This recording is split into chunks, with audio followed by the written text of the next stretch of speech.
이스라엘 성지를 순례하기 전과 순례한 후에 결정적인 차이가 있어요. 이스라엘 성지 순례 전에는 성경을 읽을 때 그냥 눈으로 읽기만 하면 되지요. 그런데 갔다 오게 되면 눈으로 읽고 머리로는 다녀온 성지를 상상하게 됩니다. 1절 말씀을 보시면 디베랴 호수가 나와요. 다른 이름은 갈릴리 호수입니다. 그런데 안 갔다 온 사람은 그냥 디베랴 호수, 갈릴리 호수 끝. 그런데 갔다 오신 분들은 사막의 땅 이스라엘에 넘실대던 맑고 푸른 물을 생각하게 되죠. 정말 놀라워요. 히브리인들은 물이 많으면 바다라고 불러요. 그래서 갈릴리 호수를 갈릴리 바다라 그렇게 부르기도 합니다. 그리고 점심시간에는 여행사에서 제공하는 소위 베드로 고기를 먹게 되는데 별로 맛은 없어요. 그리고 프라미스랜드, 약속의 땅이란 배를 빌려 타고 석양의 선상에서 찬송하며 기도하던 일, 어떻게 잊을 수가 있겠어요? 그런데 부활하신 예수님이 오늘 본문에 보시면 이 갈릴리 호수를 친히 찾아오셨습니다. 예수님 예언하신 대로 십자가에 달려서 죽으셨어요. 그런데 예수님이 돌아가시기 전에 예수님의 수제자 베드로가 무슨 얘기했는지 아세요? 모두 주를 버릴지라도 나는 결코 버리지 않겠나이다. 예수님, 이 세상 모든 사람이 다 예수님 모른다고 도망가도 저는 절대로 예수님을 버리지를 않겠습니다. 이때까지도 성경 구절이 안 나오면 안 되는데요. 호언장담했어요. 그런데 막상 예수님이 로마 군병들에게 붙들려 가게 되니까 부인하고 저주하고 맹세하고 나는 예수님을 절대로 모른다 그랬어요. 근데 예수님이 부활하셨어요. 근데 이 베드로는 예수님이 부활한 것을 믿지 못하고 나는 물고기 잡으러 간다. 예수님을 만나기 전에 물고기를 잡던 갈릴리 호수로 다시 물고기 잡으러 간다는 거예요. 가면 지 혼자 가든가 아무 소리 말고 그냥 슬쩍 빠지든가 수제자랍시고 나 물고기 잡으러 간다 그랬더니요 6명이나 나도 데려가 달라고 그래가지고 베드로를 비롯한 7명의 제자들이 예수님이 부활하신 것도 알지 못하고 믿지 못하고 갈릴리 호수에 내려갔어요. 인간적으로 예수님 얼마나 배신감 느끼시겠어요. 가장 믿을 만한 사람이 가장 사랑한다고 하던 그 사람이 뒤에서 나에게 아픈 말과 행동을 앞장서서 했다. 배신감 들지요. 또 내가 가장 힘들고 어려울 때 돕기는커녕 뒤에서 해코지 하려는 사람 받아들이기가 어렵지요. 그래서 내가 가장 힘들고 어려울 때 조그만 힘이라도 되어준 사람을 고마워서 잊지 못하는 거예요. 근데 예수님 쪽에서 볼 때 베드로는 분명 배신자입니다. 두 번째로 이 베드로 일행이 갈릴리에 가서 3절에 보시면 배에 올랐으나 그날 밤에 아무것도 잡지 못하였더니 평생을 어부로 살았던 베드로 여건만 밤새도록 헛수고만 하고 고기를 잡지 못한 상황이에요. 그런데 어쩌자고 예수님은 배신의 현장인 그 갈릴리에 그리고 실패의 현장인 그 갈릴리에 찾아오셨어요. 어제나 오늘이나 변함이 없이 동일한 예수님은 오늘의 나도 예수님의 마음을 아프게 해드리고, 아니 예수님께 배반을 하고 손으로 하는 일 시원찮아서 성과도 제대로 내지 못하고 나 이거 실패자 아닌가 이렇게 앉아있다 할지라도 똑같이 베드로를 찾아가셨던 그 예수님은 저와 여러분들의 삶의 현장에도 찾아오신다는 사실을 굳게 믿으면 아멘 하시기 바랍니다. 감사한 거죠. 그 베드로 버리지 아니하시고 찾아주셨던 예수님이 나도 버리지 않고 찾아오신다는 사실, 그래서 그 예수님의 나를 향하여 오시는 사람의 발자국 소리가 들려야 되는 거지. 원수를 사랑해라, 너를 핍박하는 자를 위해서 기도하라, 이렇게 가르치셨던 예수님은 오늘도 배반하고 실패한 현장에 친히 찾아오신다는 거죠.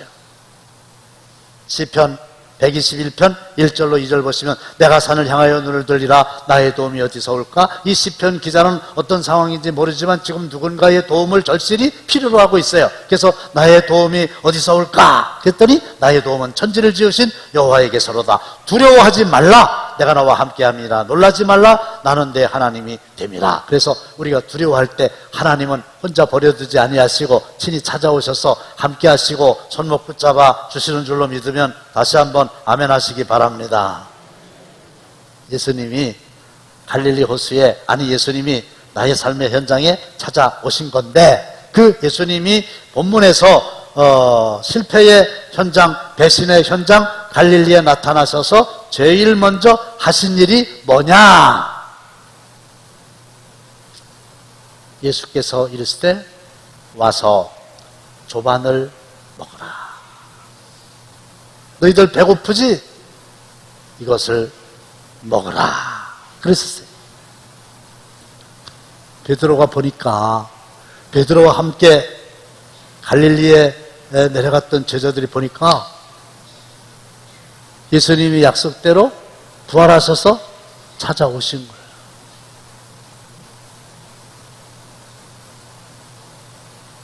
근데 아무도 예수님께 말을 못 붙여요. 분위기가 그래요. 왜 그럴까요? 벼룩도 낯짝이 있다고. 자기들의 그 부끄러운 언행을 생각해 볼 때 유구무원, 입은 있는데 무슨 말을 하겠어요?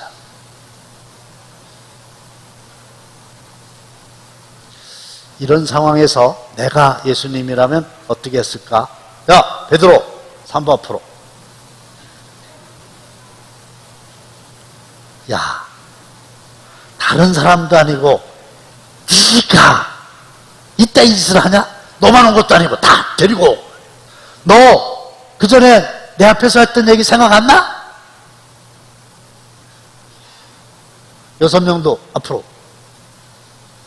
야, 니들도 가자 그런다고 또 따라오냐? 내가 3년 동안 니들 그렇게 가르쳤냐?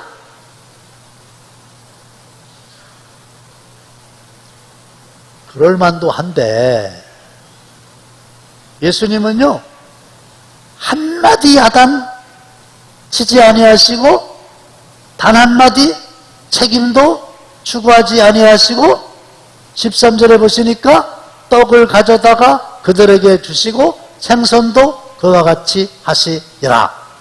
찌에다가 숯불을 피워놓고 생선과 떡을 친히 구우셔서 먹어라. 이렇게만 하시는 거예요. 아이고, 이럴 땐 차라리요 한 대 맞는 게 편하죠. 차라리 야단을 치시는 게 마음이 편한데 전혀 그렇게 안 하셔요. 배신자가 오히려 쩔쩔매도록, 실패자가 오히려 너무 창피해가지고 얼굴이 화끈화끈하도록 감당기 힘든 사랑으로 다가오신 거예요. 로마서 12장 20절 말씀 보시면 다 함께 시작. 내 원수가 줄이거든 먹이고 목마르거든 마시게 하라. 그리함으로 내가 숯불을 그 머리에 쌓아 놓으리라. 원수가 배고파하는 것처럼 보이면은 먹을 거 줘라. 그리고 그가 목말라 하면 마실 거 줘라. 내가 숯불을 그 머리에 쌓아 놓으리라. 숯불을 머리에 쌓아 놓으면 어떻게 될까요? 머리가 잘 모르시는 분은 집에 가서 해보면 안 될 것 같아. 이게 막 뜨거워가지고 막 끄날끄날끄날해요. 너무 창피해갖고 너무 부끄러워가지고 막 쩔쩔매면서 얼굴이 화끈화끈 쥐구멍이라도 있으면 가보고 싶다 이런 상황이에요. 미운 놈 떡 한 개 더 줘라. 그게 아마 이 성경 구절에서 나온 게 아닐까 싶어요. 근데 예수님은 원수 줄이거든 먹여라. 목말라거든 마시게 하라. 그렇게 가르치신 대로 그렇게 지금 제자들에게 행하고 계신 거예요. 악에게 지지 말고 선으로 악을 이기라. 여러분, 아무든지 나를 따라오려거든 자기를 부인하고 자기 십자가를 지고 나를 따라오라 그랬는데 십자가 지는 게 뭔지 아세요? 내 힘으로 마음에 안 들어도 감당하기 어려워도 말씀하시니까 그대로 하겠습니다. 그게 십자가 지는 거예요. 무슨 십자가 진다고 하는 게 대단하고 굉장하고 멀리 있는 게 아니고 구체적인 나의 삶의 현장에서 주님의 말씀대로 실천하는 게 십자가를 지는 삶이에요. 주님 따르기를 원하면 십자가 지시기를 바랍니다. 어느 시골 마을에 교회가 하나 있었어요. 그리고 그 교회 담과 연이어서 선원이 있었어요. 선원은 뭐냐? 주지 스님이 책임자로 계시고 앞으로 훌륭한 스님을 잘 이렇게 길러내기 위해서 어린애들, 동자 스님이라고 그래요. 그 동자 스님들을 교육하고 훈련하는 것이에요. 근데 교회하고 선원하고 이게 붙어 있어요. 근데 그 교회 목사님이 취미가 하나 있는데 밤이나 낮이나 월요일이나 화요일이나 찬송가를 크게 틀어놔. 24시간. 그러니까 옆에 있는 동자 스님들도 그 찬송가를 다 들을 거 아니겠어요? 또 절에서는 계속 또 연부를 외우고 교회에서 듣고 이제 이런 상황이에요. 근데 어느 날 주지 스님이 이 동자 스님들이 놀고 있는데 이렇게 뭐 하나 하고 숨어가지고 봤더니요, 가관이에요. 이것들이 예수님 찬양, 예수님 찬양, 예수님 찬양 합시다. 들어가지고 동자 스님들이 찬송을 부르는 거예요. 주지 스님이 그걸 알았어요. 그래 불러다 놓고 막 얼마나 야단쳤나 몰라요. 이 녀석들 어디 예수님 찬양 그런 걸 하냐고. 다음부터 예수님 찬양하면 가만 안 둔다고. 알았지? 네, 알았습니다. 예수님은, 목사님은 계속 틀어놓고, 얼마 있다가, 주지 스님이 이것들은 또 뭐 하고 있나 하고 봤더니요, 이번에는 이 동자 스님들이 관세음보살, 관세음보살, 이러고 있는 거야. 예수님 찬양하지 말라니까 관세음보살로, 찬송가 곡에 맞춰갖고 하는 거예요. 얼마나 화가 났는지. 이 녀석들아, 예수님 찬양하지 말라는 얘기는 관세음보살도 하지 말라는 얘기지. 이렇게 말을 안 들어가지고 어떻게 나중에 훌륭한 스님이 되겠냐고. 그래서 사실은 이 주지 스님이 목사님한테 가가지고 그것 좀 제발 좀 틀어놓지 말라고 얘기하고 싶은데 자기네도 또 목닥 두드리고 이렇게 하니까 말을 못하는 거예요. 그래서 이제 애매한 애들만 불러놓고, 너희들 중에 누구 좀 용기 있는 녀석 저 목사님한테 가가지고 찬송가 틀어놓지 마세요 이렇게 얘기할 놈 나와. 애들이 그걸 나갑니까? 아마 야, 이렇게 많은데 너들 그래 한 사람도 그렇게 목사님한테 가서 그 얘기할 사람이 없어? 그랬더니 동자 스님 중에 하나가 주지 스님, 제가 십자가를 지겠습니다.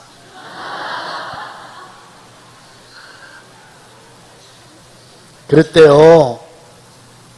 아니, 동자 스님도 십자가를 지겠다는데 저나 여러분들이나 십자가를 안 지면 되겠어요?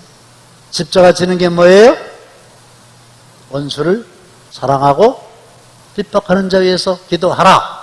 예수님의 말씀이니까 그대로 실천하는 거. 할렐루야. 예수님이 과거의 허물을 책망하지 않고 다음부터는 이런 잘못 거듭하지 않겠다고 각서를 써라 요구하지도 아니하시고, 그야말로 아무것도 묻지도 아니고 따지지도 아니하시고, 그저 감당할 수 없는 사랑 앞에서 얼굴 화끈거리며 쩔쩔매도록 사랑의 원자탄으로 이제 제자들을 감동시키시는 거예요. 그리고 우리에게도 동일하게 그렇게 대해주시는 거예요. 그렇게 아주 어색하게 조바들 끝냈어요. 이게 밥이 코로 넘어가는지 입으로 넘어가는지 이게 자기들의 죄를 다 아는데 예수님 말씀 안 하시고 사랑으로 다가오니까 이게 밥 먹는 그 시간이 참 어색했어요. 조반을 끝낸 다음 예수님께서 드디어 침묵을 깨고 질문하십니다. 15절, 요한의 아들 시몬아, 내가 이 사람들보다 나를 더 사랑하느냐? 16절, 또 두 번째 이르시되 요한의 아들 시몬아, 내가 나를 사랑하느냐? 17절 세 번째 이르시되 요한의 아들 시몬아, 내가 나를 사랑하느냐? 한 번도 아니고 두 번도 아니고 무려 세 번씩이나 마치 세 번 주님을 모른다고 부인했던 아픈 기억을 되살리기라도 하듯이 배신자인 나에게, 실패자인 나에게 친히 찾아오신 사랑의 예수님, 쩔쩔맬 수밖에 없도록 숯불에 떡과 생선을 구워 건네시던 사랑의 예수님, 그분이 오늘 나에게도 동일하게 한 가지 질문하는 게 있으시니 그게 뭡니까? 내가 나를 사랑하느냐? 이제는 사랑받은 내가 주님의 질문에 대답을 해야만 할 차례입니다.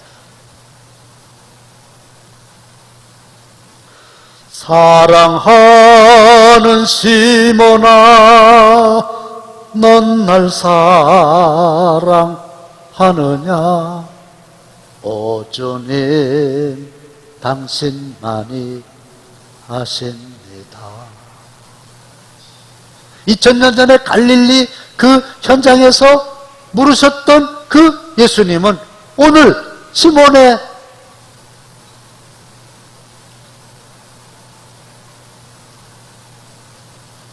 시몬에게 질문하시는 게 아니라 우리의 이름을 부르며 나의 이름을 부르며 물으십니다. 여러분들의 이름을 부르며 내가 너희를 사랑한다. 너나 사랑하냐?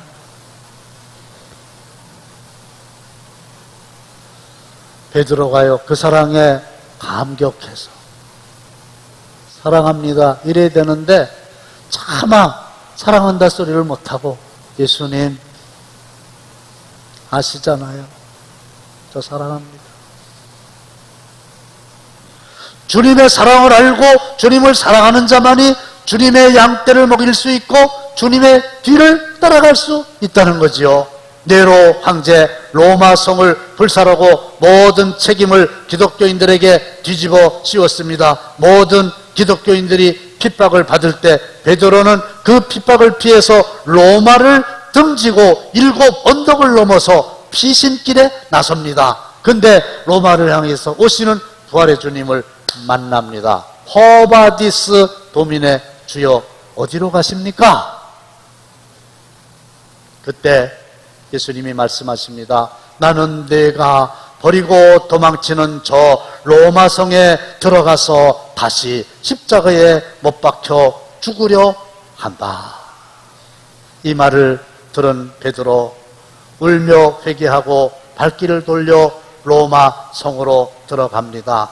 이 소문이 온 로마 성을 뒤흔들었습니다. 베드로를 처형하는 원형극장에는 수많은 군중들이 모여 들었습니다. 드디어 베드로 십자가에 거꾸로 매달렸습니다. 마치 매달린 자루처럼 처참한 모습으로 눈에서도 코에서도 입에서도 붉은 선혈 피가 터져 나옵니다. 그러나 흘린 피 찢긴 입술 사이로 숨가쁜 고백이 흘러 나옵니다. 주여, 내가 주를 사랑하나이다.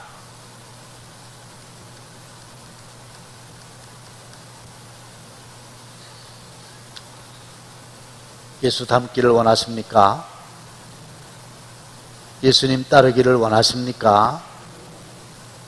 그렇다면 내가 오늘 아무리 예수님을 배반하고 예수님이 볼 때 배반자라고 낙인 찍힐 수밖에 없는 언행을 했다 하더라도 이 세상 절반은 납니다. 이 세상 모든 사람들이 다 나를 버리고 반대편이 되었습니다. 이런 상황이라 할지라도 우리 예수님은 나를 버리지 않고 찾아오시고 나의 허물을 책망하지 아니하시고 용서하시고 사랑으로 나를 안으시고 너 나 사랑하냐? 이렇게 물으시는 거예요. 앞으로 주님의 사랑 받았으니 주님만을 사랑하며 살겠습니다. 이렇게 고백하고 주님을 사랑하는 삶을 살게 되시기를 주님의 이름으로 축원합니다.